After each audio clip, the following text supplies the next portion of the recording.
update. You missed the cornrow step because I was like, I can't document everything like that. It's not that I couldn't document it, I would just lose time documenting it. So, like, I do give up something when I do record, unless I keep a time schedule. So, right now, I figured I could do both a display and a continuous of the project, which is my hair at this moment. So I cornrowed my hair and I sewed it down to create a smooth. I'm re-smoothing it out right now. Scissors.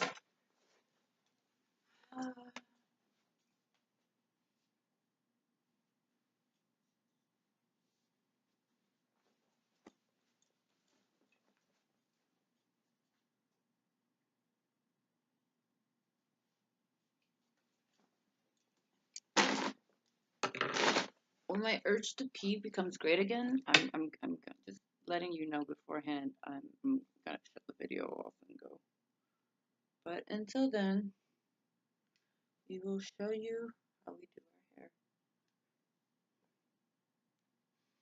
And I hope I'm not gonna put your name out there like that.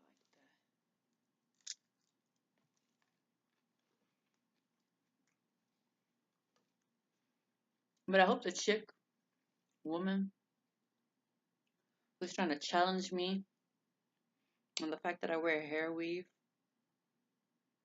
like I don't have any hair, is fully appeased. Because I just showed you my hair combed out and blown out after a full wash. Don't count the first video where I took my hair out and it was dirty. We were combing it out because you can't count dirty hair as my natural. You count it when I wash it and dry it and blow it out straight, as much as straight as I can make it, which we did. Then I flat ironed it, which I think it looked way better once I flat ironed it, even though it didn't turn all the way straight. And then I cornrowed it, which re-kinked it, but it keeps it healthy and out of the way so I can explore other styles because they're available to me and they keep, they make me happy. I like flipping my hair back and forth.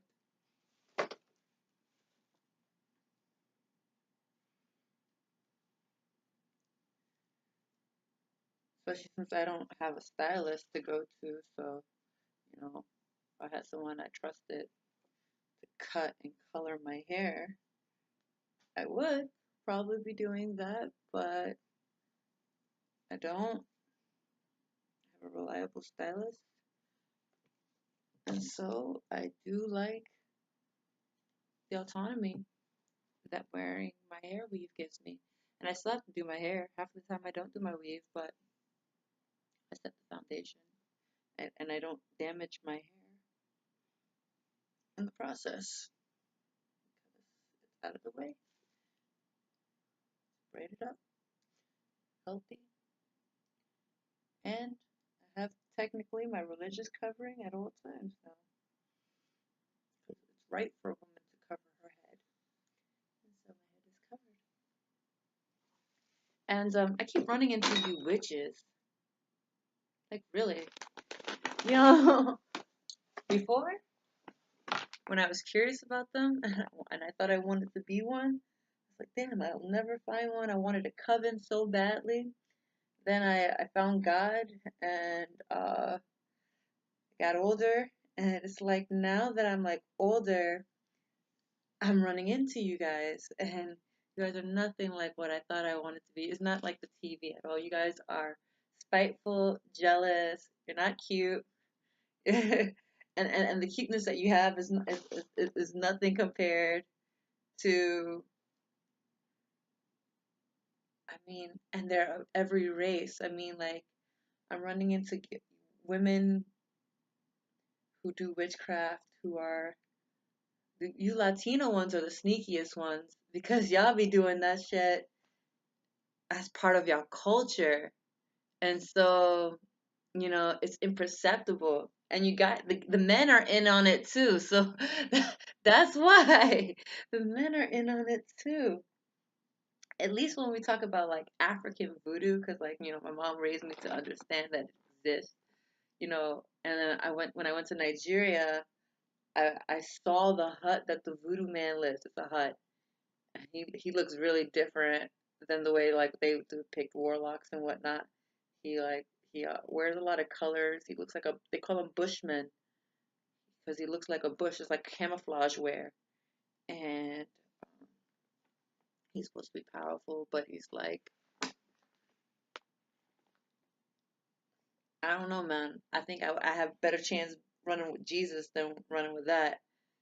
But so there's the Latino ones, then there the Ethiopian ones, because just because we're talking about Africa doesn't mean like North Africa doesn't have it. Like we know in the Bible, Moses had to go against Pharaoh's sorcerers. Then there are the European ones. The Greeks were doing witchcraft, and the Turkish, and the Romanians, and the Russians, and the English, and the English. Shakespeare wrote about it in one of his plays, right? Right? We caught a spell there.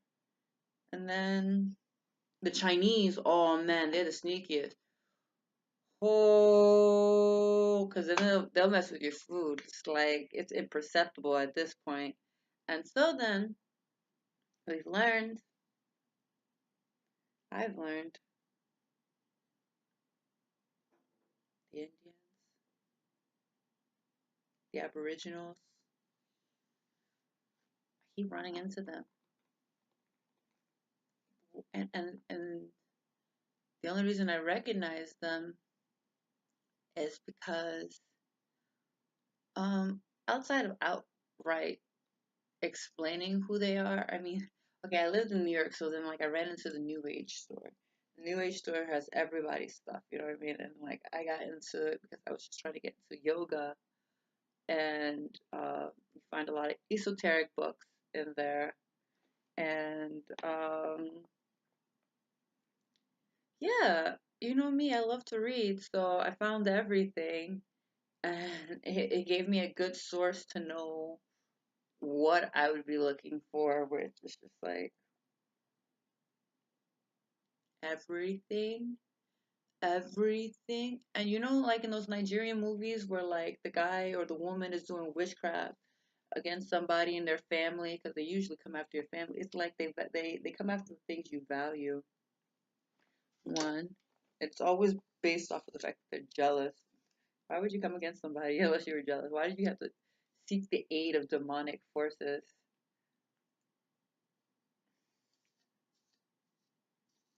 But in all those movies, um, the Nigerian movies where a witch is coming against you, you have to use the mighty power of God. And then, like, when you start to look into the Bible, it told you that there was a spiritual war going on the entire time. And it told you that there were going to be people, like, when we really think of camps, like, we always were like, oh, like the devil, and we forget, like, they have agents. Like, remember, I was once inside the New Age store, and I have nothing against the New Age store. I still go in there, I'll still buy. I like candles. But like I get candles for different things now. Like I get candles for meditation, but meditation can very easily go into witchcraft, so you have to be careful with that. But it's like there's still prayer services. Like, when you go to church, like that's kind of why I like the Catholic Church. You go to church, they still use incense, they still use candles. You know what I mean? Like things that have been like used by witches are used by witches. Um, and I feel like I should tell you, I should tell my future husband that what deception is a form of witchcraft. Making up something, lying. Um, would this be considered witchcraft? This is my head covering. This is different. And I showed you everything. You see my face and everything. You're watching it happen. Like I didn't transmute in any way. And Jesus transfigured before the men. So let me just tell you something before you start saying my weave is some magic cure, magical thing. If anything, it's protected me when the bitches try to steal my hair. They can't get it. You got 100% Yaki Teflon. But I mean, it's not something to be afraid of. I think it's just something to be aware of.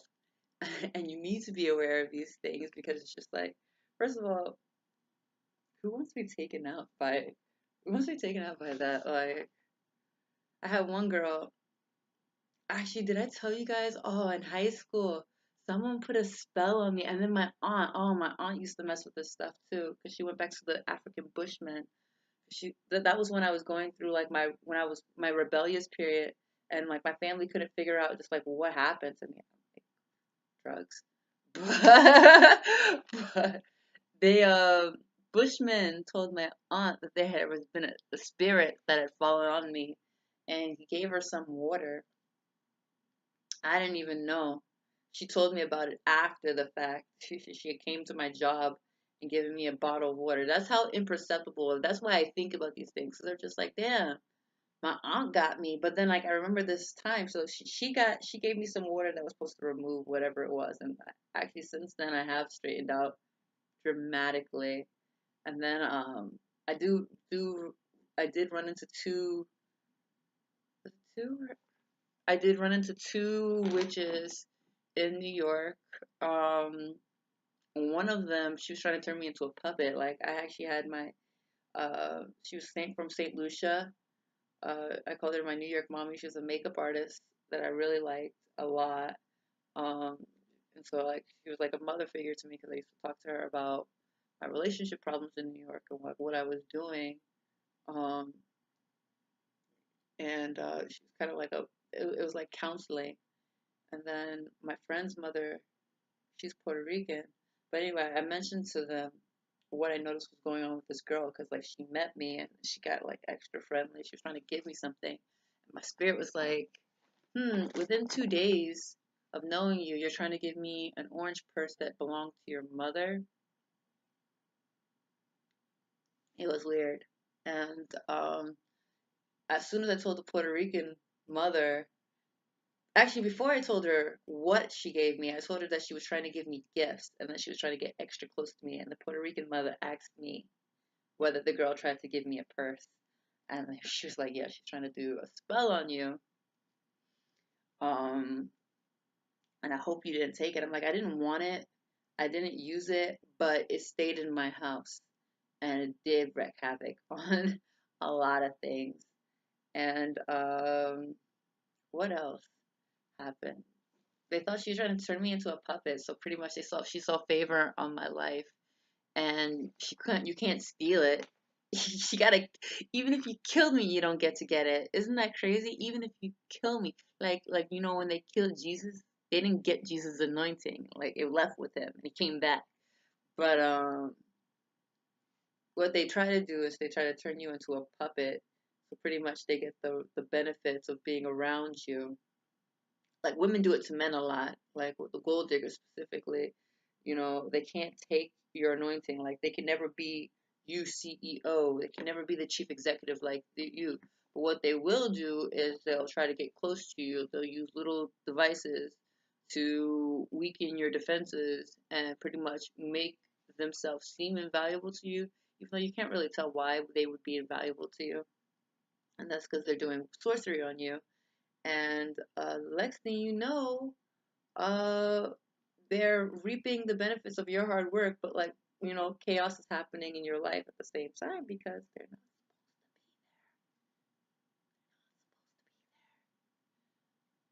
And I don't know where this conversation is. It's a tangent right now.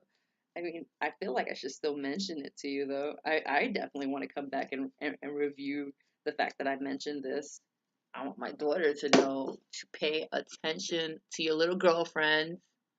Um, they're not all good, especially jealous girls. Don't make friends with them. I was actually talking to my coworker Jonathan, and he's telling me about how his girlfriend is having roommate issues, and I thought it was so funny that she mentioned that because I had been waiting on a group of girls. Actually, I wasn't waiting on them. I overheard them though, and they were talking about how they hate pretty girls. They're like, yeah, I hate living with pretty girls, like beautiful women, like to live with them it makes them mad. They they don't like living with naturally beautiful women. So like, so what happened with Jonathan's girlfriend is like, what happened? They moved into an apartment. They're like freshmen in college, moved into an apartment, and they had a common enemy. So Jonathan's girlfriend had a roommate that all the roommates decided that they didn't like for whatever reason.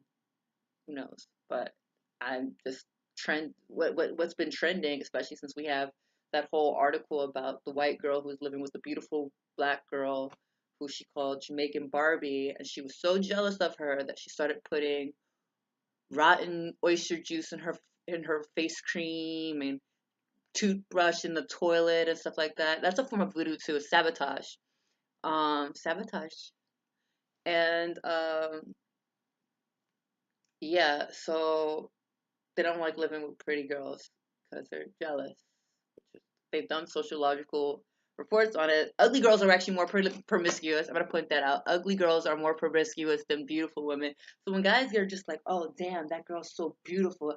Damn, I bet she's gonna cheat." That's because you've probably seen so many ugly girls do it. And it's just like ugly is a range because just like when girls get together in groups of three or more, something happens. It's called the cheerleader effect. So pretty much they look more attractive because they're in a group.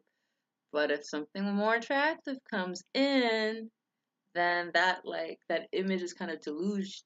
And so what happens is those three girls will team up against that because you really don't want a 10 in your vicinity if you're a 5 because a guy is going to obviously go for a 10. Of course, the 10 is not going to go with a 5 just because like you go with a high ass 5. But even then, even guys have to worry about that. But like guys kind of take it in stride. Like you lose, but girls don't. Like girls can be 5'4" and want a 6'5" nigga, knowing damn well the 6'5" guy makes more sense with the 5 something. But what I understand, you're trying to increase your genes, make your genes better. Um,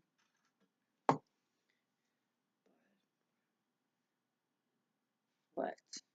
Y'all remember that part in the Bible where David acquired a new wife because she decided she didn't want to be with her husband anymore because David had more going for him, so she stole all his money and left with David? Like, David didn't tell that bitch to follow him. She decided for herself. And so, I don't know, man. I don't like bitches. I do not like, I do not like women. Anyway, what happens with Jonathan's girlfriend? So anyway, the roommate that all three of them had decided they didn't like, moves out, and they pretty much, she got herself into this. She created a culture where she showed that she was willing to be a marker and scorner with individuals that showed jealous personality traits, scoffers, people who ridicule, people who, you know, blaspheme your name, uh, corrode character and individuals, and pretty much a hater. You made friends with haters. And once your common enemy is gone, guess what? Haters are always hating. Like, they don't see good things in themselves. They only see good things in themselves when they're trying to hate on others. Like, it's always a comparison trait. But the thing is, like, they usually rank lower on the scale. Therefore, they always feel the need to compare. Like, you think somebody who's got things going on has time to hate on somebody else? All they can do is just say, "Yo, I've been hated on," and you become more aware. Like in the Bible, it tells you that like when you see danger, you don't act like it doesn't exist. That's stupid. Because you're stupid to act like if someone's hate jealous of you, it's actually really really important for you to be aware of that and take precautions for yourself because jealous people don't sit long. They've always got to do something. So just like that roommate girl in whatever state university was in, she didn't think anything about her jealous roommate till she found out her jealous roommate was literally chemically attacking her through her toothbrush and her skin cream. Yeah, that's not good. That's not good. Shit, I'm keeping an eye on some of the people that I work with because they spend too much time worrying about what the fuck I eat, spend too much time trying to touch me. I had some bitch in this hotel that I came to. She saw me with the aloe vera plant. She saw me in the CVS first, and then I came into the hotel. It turns out we're staying in the same hotel. Sees me with the aloe vera plant. Starts touching my shit inside my bag. Like, oh, what are you doing? Bitch, whatever the fuck I came here to do. I don't ask you what the fuck you're doing. Who the fuck are you? You pay for your room, I pay for mine. I was shocked at it, but then I was just like, I guess it's part of her culture. But then, like, some cultures have made bullying natural, like Italian culture, for instance. Like, they've made it very normal, and French, like, they've made it very normal for you to get in close contact with your enemies. Like, they've made, like, first of all, I don't need you to kiss me to greet me. Nigga, that kiss is probably the most dangerous thing you've given me. Like, you don't like me. Why would I greet you with a kiss when I know you don't like me? The most fucking dangerous. Judas kissed Jesus. Let me tell you that. So like, I'm not for that bullshit. But like, this is not our world. If you're a Christian, this is not our world. We're just living in it. There's certain social constructs that are not of our benefit at all if you want to live that type of life. And I want to live that type of life. So I'm documenting this because, like, Joel Osteen said that I have to keep the bad stuff out. And the main way to keep the bad stuff out is to remember what is you, what is good, and be aware of what is coming against you. Because it tells you that a wise person removes himself from danger. Do not hang out with those individuals. If you see someone doing something, and then guys, you really need to start paying more attention to the fact that because the thing is, women attack in ways that guys don't. So you as men are supposed to work as kind of like guardians. And I love gay men because gay men at least pay attention to the little things that women do to each other. And some men are savvy. Like my friend Jamal, we were watching Black Ink Crew or whatever. I don't really watch those things, but when I go over to his house, I watch it. And it was his friend's birthday that day, and she was cool. But like we were watching the TV, and Jamal just caught from the nonverbal. He's like, he said it out loud. He's like, she's jealous of her.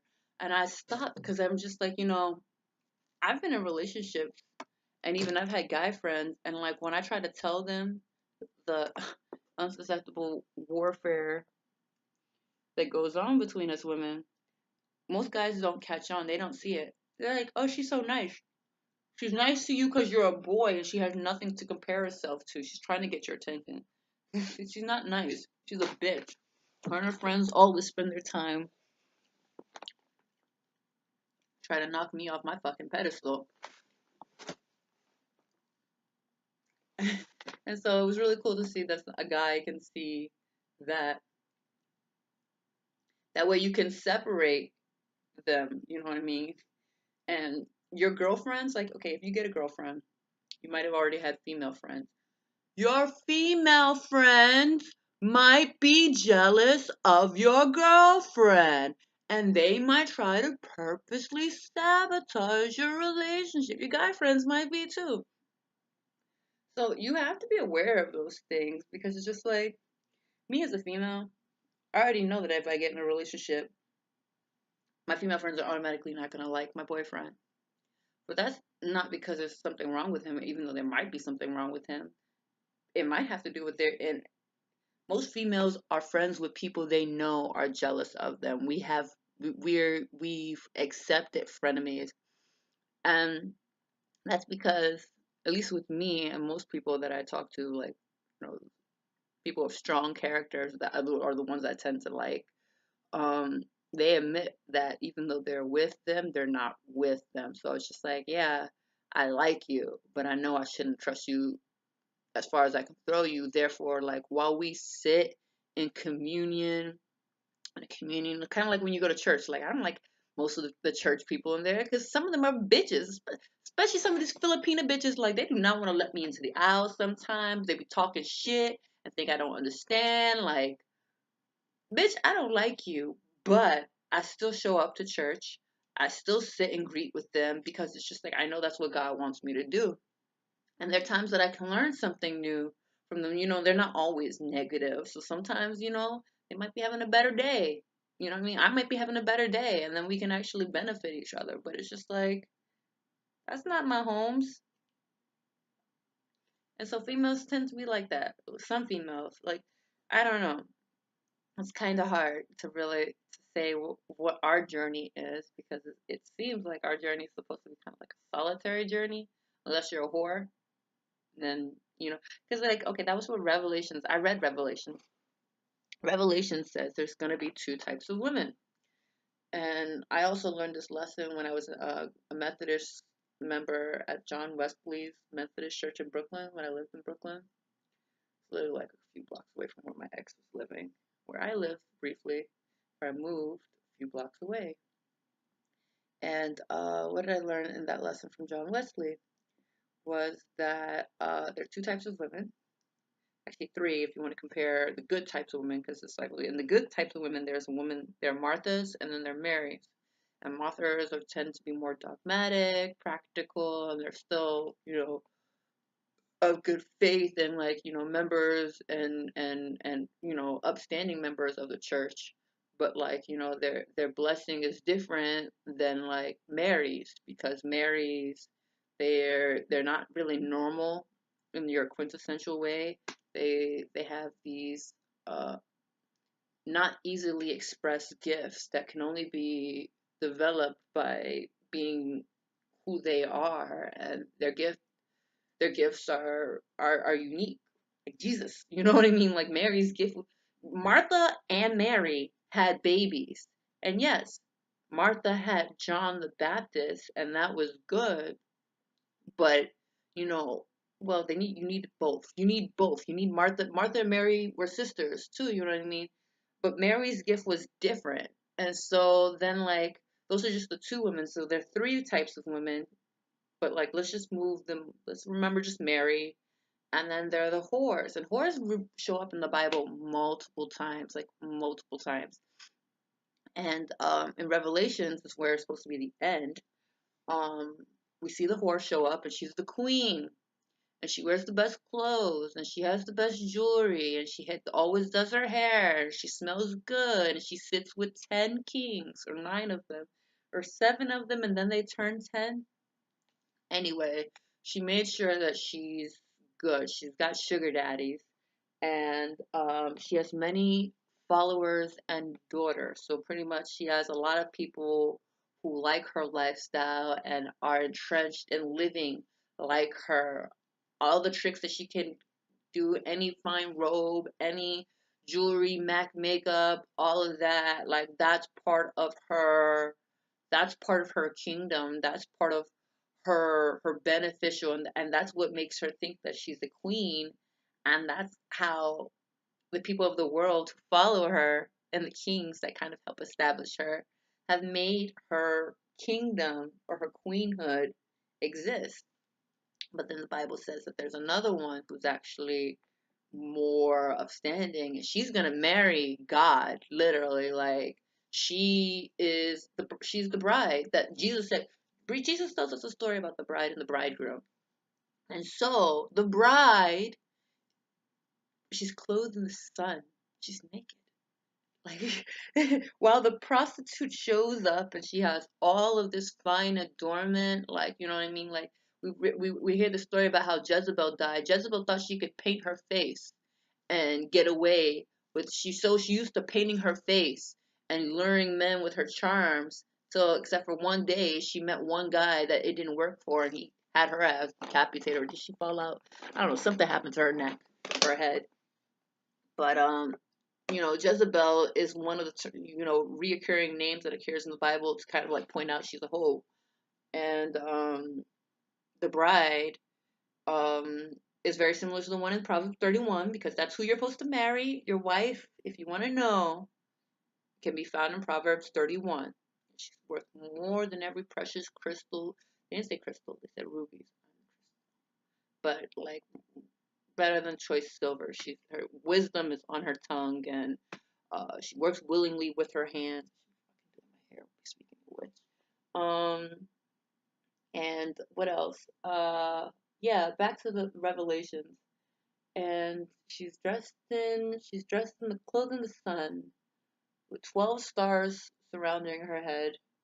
That's her crown. She's literally crowned by above, like celestial beings. Um, she doesn't actually have an easy life. Like while the whore kind of sits with the kings for a while, the bride, um, the Mary, she struggles in the wilderness. She struggles in the wilderness even when she's pregnant, kind of like Mary did with Jesus, where she ended up having to go. Our priest kept saying that they lived in a hovel, which was kind of like a cave. Wasn't really the cleanest place. Jesus was born in a manger. Yeah, he was still kind of blessed and kind of sanctified. And she gets people who help her. I think she's charged. She has angels charged above her. They're literally put there to assist her. Her husband, the bridegroom, is the one who has to face the devil, but the devil's after her. The devil's after her and the son, for the child. The child will be an agent of peace. The child will be the proof. Where the whore has many children and all these people will follow after her and continue this, this lifestyle. This bride, this queen of heaven, not even a queen in that when she's just she has a crown, but she doesn't need it. You know what I mean? It's the stars. And the moon is resting at her feet. She's gracious, and it's just cool like that. Like the moon kind of like dictates how the earth goes, and so I think that's an interesting analogy to mention. This is a long video. It's probably the longest video that I've done. And what else?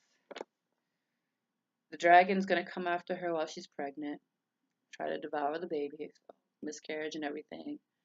Our attempts are going to be prevalent, and uh, yeah, her obviously she's has to be hidden, which means the agents. There are agents. I mean, there are 10 kings. Agents are gonna try to take her out. Not enough that she lives, but that her hope, salvation, coupled with her husband. But I mean, I guess Proverbs 31 pretty much said that she's your jewel.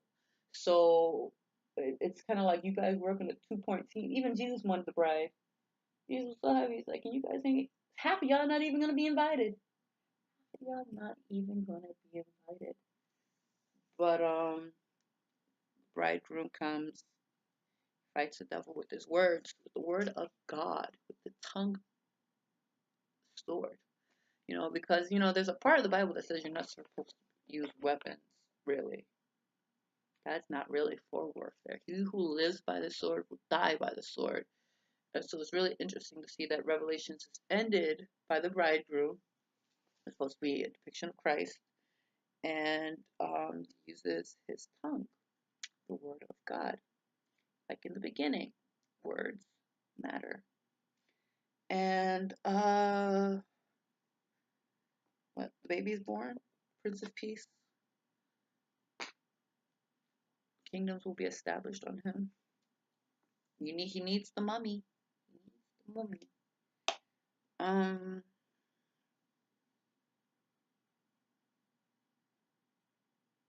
What else? What else, y'all? I don't know. That was most of what I could understand for Revelations. I have to read it again. I usually read that one over and over again. That one's been like the most fascinating book to me since I was little. First, because when I was growing up, I was like, I hope I'm not the whore. That was that used to scare the hell out of me. Like, damn, like, because you saw what happens there in the end. And you know, I used to like when I was little. I just that book used to scare me the most. Like I think age 5 or 7, 5, because I could read early. Um, that book made me so nervous because I didn't want to be her at all. I did not want to be the whore at all. I didn't want her faith. I didn't want anything that she had coming to her, even though she got to live as a queen, right? Queen. Shit. You got all that Versace and Gucci, and the bitch who showed up naked got it going on. You make kings bow. You sit on many waters, but she has God literally in her corner, like angels charging. It's not easy, but it's just like to survive that. You don't even survive the thing that's coming to you. He at least gets to survive that and get reestablished and get married. She doesn't sit with baby daddies. She sits with, with one dude. One dude who took down the devil. Like, how about that? Like, my nigga's a soldier. Like, a soldier. A god. You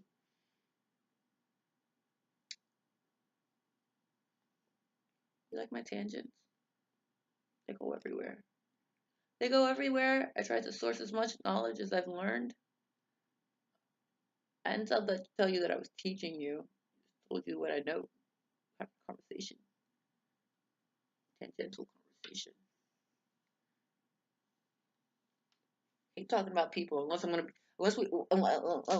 we're sharing facts. Then I'll tell you about people. Watch out for these hoes.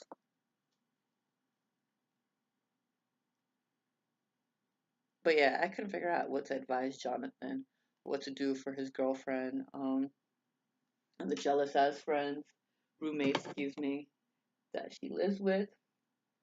'Cause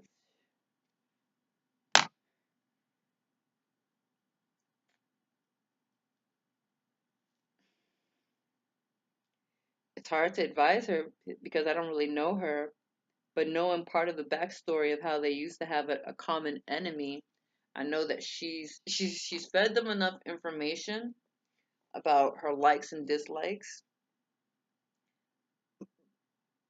by plotting on the first girl, so they learned her tactics, and then she turns out to be softer than them, which I like softness.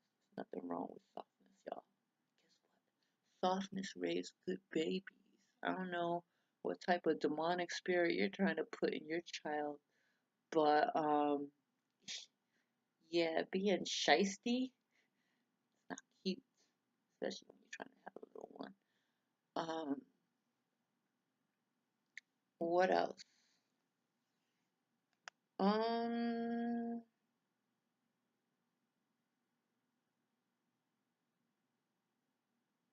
then she signed this stupid contract that they gave her where she agreed not to talk to her boyfriend on Skype in the apartment after 10. Who the fuck are y'all to tell me what I'm gonna do with my man? Y'all don't even have a man. And then I was just like, you gotta be real careful because girls like that, they start sourcing you information. That's the same way guys too, sourcing you information about what to do with your relationship. They don't have a relationship. They want your relationship. Same bitches that sleep with your boyfriend, he come in there on the right day. They've been plotting on you. You don't told them everything he liked and everything you did. What? Have we not heard the stories? Come on. I mean, I look younger than my age. I tend to stay looking younger than my age, but like, I'm not a baby. I definitely heard some stories. In addition to living some of my own, I'm hip to you bitches.